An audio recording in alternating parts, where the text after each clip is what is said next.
தமிழக சட்டமன்ற தேர்தல் நெருங்கும் வேளையில் மதுரை வடக்கு தொகுதியில் அரசியல் களம் சூடுபிடித்துள்ளது. திமுக கூட்டணியில் மதுரை வடக்கு தொகுதி காங்கிரசுக்கு ஒதுக்கப்படாததால் அதிருப்தியடைந்த அக்கட்சியின் பகுதி செயலாளர்கள் உட்பட நூற்றுக்கணக்கானோர் தமிழக வெற்றிக் கழகத்தில் இணைந்தனர். தவிக வேட்பாளர் கல்லானை முன்னிலையில் நடைபெற்ற இந்நிகழ்வில் பாஸ்கர் பாண்டியன் மற்றும் அவரது ஆதரவாளர்கள் தங்களை அக்கட்சியில் இணைத்துக் கொண்டனர்.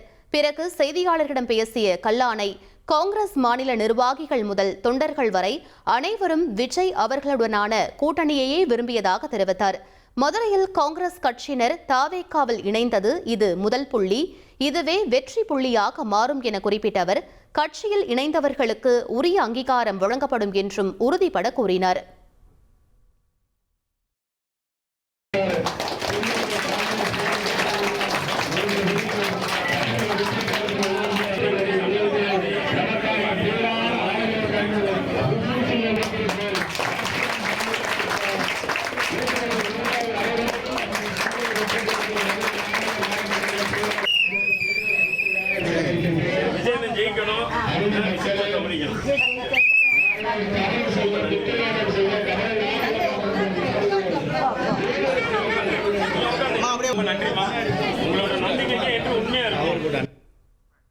ஒரு கோடியே 27 லட்சம் மனங்களை வென்ற தந்தி டிவி யூடியூப் சேனல். தவிர்க்க முடியாத தம்ப்நெயில்ஸ், கலக்கலான கான்டென்ட்ஸ். நீங்களும் இந்த குடும்பத்தில் இணைய இப்பவே சப்ஸ்கிரைப் பண்ணுங்க.